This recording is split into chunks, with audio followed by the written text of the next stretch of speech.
Madam तुम्ही बोलता का? माझ्या सहकाऱ्यांचं हेच म्हणणं होतं आणि परेड चालू असताना आम्हालाही ती म्हणजे तळमळ जाणवली की छत्रपती संभाजी महाराजांचं नाव घेतलं गेलं, छत्रपती शिवाजी महाराजांचं नाव घेतलं गेलं. आजच्या दिवशी 26 जानेवारी 1949 रोजी संविधान लागू झालेलं आहे.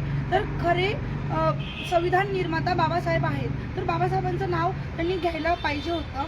तर इथं न घेता त्यांनी एक जातीयवाद सगळ्या जनतेच्या समोर लक्षात आणून दिला, पण ते आमच्या लक्षात आलं आणि आम्हाला त्यांच्याशी बोलायला जायचं होतं. ताई रितसर गेल्या, आमच्या मॅम रितसर गेल्या, पण त्यांना ते माईक त्यांनी अलाव केलं नाही, म्हणून त्यांना तिथे बाबासाहेबांविषयी घोषणा द्याव्या लागल्या.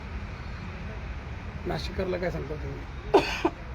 खरं तर जाधव मॅडम आणि सौपुरे मॅडम यांनी ज्या भूमिका मांडल्या आहेत त्या अतिशय रास्त भूमिका आहेत. ज्या ठिकाणी हा प्रजासत्ताक दिनाचा कार्यक्रम पार पडला त्या ठिकाणी या दोघीही ड्युटीवरती होत्या आणि ज्या पद्धतीनं नाशिकमध्ये गिरीश महाजन यांनी डॉक्टर बाबासाहेब आंबेडकरांचं नाव न घेता तमाम आंबेडकरी प्रेमींची इथल्या संविधानाची जी कलम आहे त्याचं जे उल्लंघन केलं आहे, आमच्या ज्या भावना दुखवल्या आहेत, म्हणजे तिथं उपस्थित असणाऱ्या सर्व लोकांचं तेच म्हणणं होतं, परंतु ताईंनी प्रातिनिधिक स्वरूपामध्ये ते मांडलं. आमच्याही त्याच भावना होत्या, ताईंनी प्रातिनिधिक स्वरूपात त्या मांडलेल्या आहे आणि त्या रास्त भावना आहे.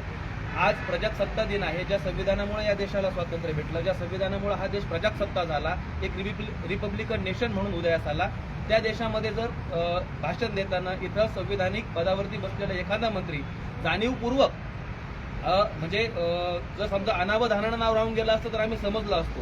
म्हणजे झोपलेल्याला जागा करता येतं पण झोपेचं सोंग घेतलेल्या जागा करता येत नाही, तसं गिरीश महाजननं झोपेचं सोंग घेऊन डॉक्टर बाबासाहेब आंबेडकरांचं नाव घेतलेलं नाहीये हे आमच्या निदर्शनास आल्या कारणानं ताईंनी त्या ठिकाणी आवाज उठवला. आता ताईंना सरकारवाडा पोलीस स्टेशन या ठिकाणी नजरकैद करण्यात आलेलं आहे आणि उलट पक्षी गिरीश महाजनांवरती कारवाई करायला पाहिजे.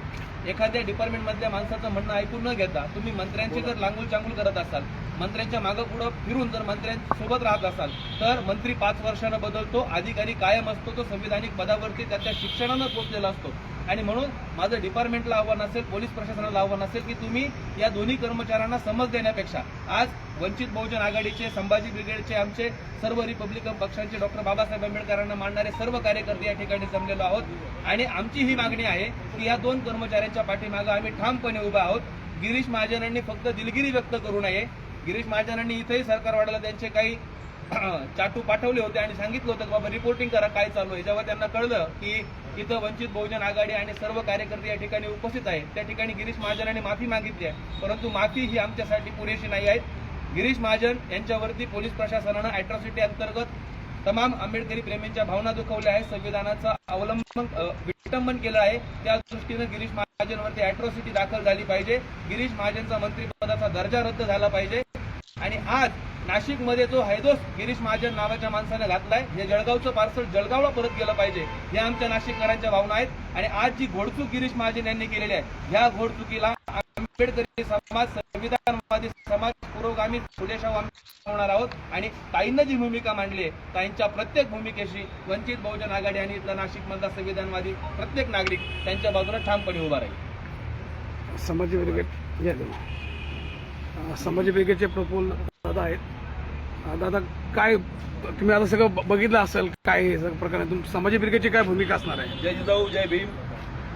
आज जाधव मॅडमांनी जी भूमिका घेतली आहे, खरं तर सर्व पुरोगामी चळवळीच्या आणि इतरही महिलांनी ताईंना ॲप्रिशिएट केलं पाहिजे. एका सरकारी हुद्द्यावर असताना देखील अशा पद्धतीचा विद्रोह करून नाशिकचे फक्त नाममात्र असलेले कुंभमेळा मंत्री गिरीश महाजन यांना जो जाब विचारलाय, ताईंच्या भूमिकेशी आम्ही 100% सहमत आहोत. संभाजी ब्रिगेड म्हणून जिजाऊ शिवराय फुलेशाह आंबेडकर या विचारधारेची एकनिष्ठता असणारे आम्ही लोक आहोत. ताईंनी घेतलेल्या भूमिकेबद्दल आम्ही 100% जोपर्यंत ही लढाई चालू राहील तोपर्यंत आम्ही सोबत असू. यानंतर अहो गिरीश भाऊ, आता किती थैमान तुम्ही घालणार आहात? जिथं नाही तिथं तुमच्या नावाची बदनामी चालू आहे. अहो आजच्या दिवशी जर बाबासाहेबांचं नाव तुम्ही घेणार नसाल तर मग नाव कोणाचं घ्यायचं आहे तुम्हाला? परत एकदा देवा भाऊ आणि नमो नमो करणार आहात का?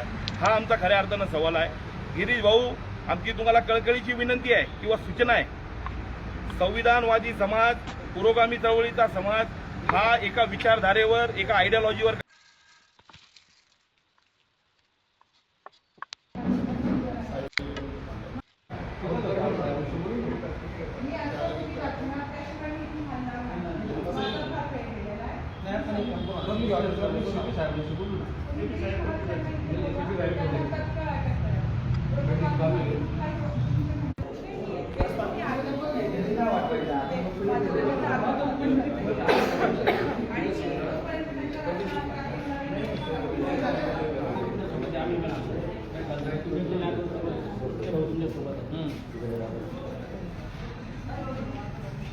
चेतन भाऊ, काय भूमिका पुढे आता?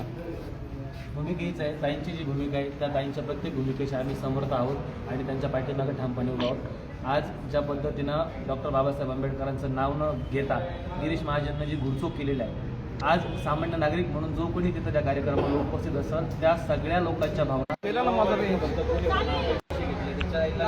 त्याच्या आजीला पण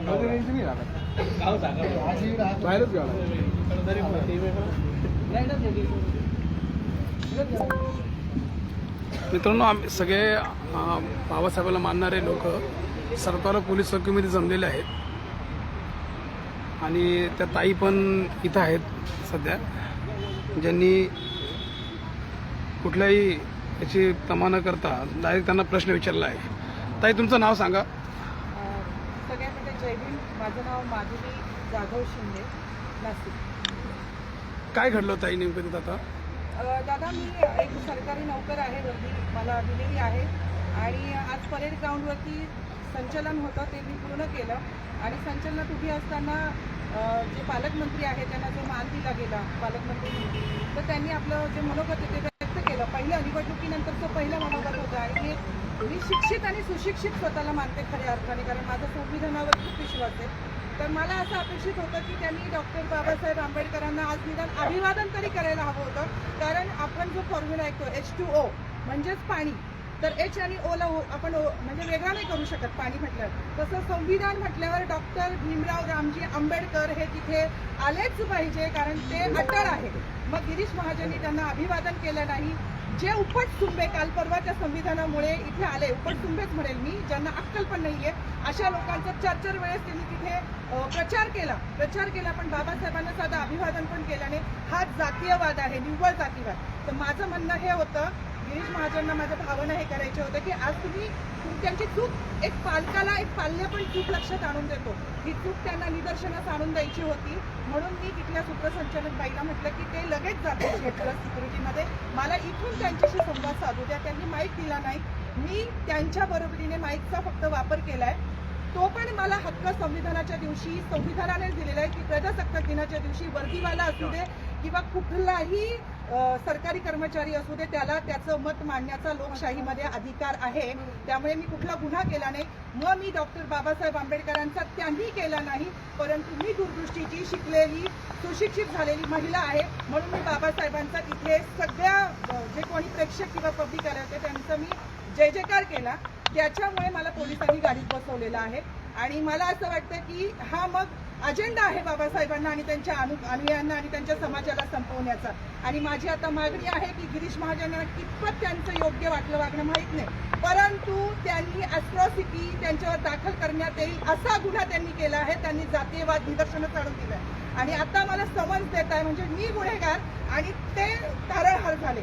मी हे मान्य करणार नाही. पालकमंत्री सुद्धा संविधानामुळे पालकमंत्री आहे, कारण आधीच्या संविधान नव्हतं तिथं अमुक एका व्यक्तीने हेच काम केलं पाहिजे, हाच व्यवसाय केला पाहिजे असं होतं. पण संविधानाने कोणी कुठल्याही व्यवसायात प्रवेश करू शकतो. आज राजकारण पण व्यवसाय झालेला आहे. गिरीश महाजनांनी राजकारणाच्या व्यवसायात पण संविधानाचा आधार घेऊनच प्रवेश केलाय. त्यांनी माफी मागूनही माझं समाधान होणार नाही. त्यांच्यावर जोपर्यंत अॅट्रॉसिटी दाखल होणार नाही तोपर्यंत मी इथेच उपोषणाला बसणार आहे. आणि माझी सगळ्यांना कळकळीची विनंती आहे की तुम्ही माझ्यासोबत उभे राहा. बस, मला काही मागणी नाही. त्यांच्यावर अॅट्रॉसिटी दाखल झाली पाहिजे, कारण ते गुन्हेगार आहेत, मी नाही. नाशिकरला काय होऊन तुम्ही मॅडम, तुम्ही बोलता का?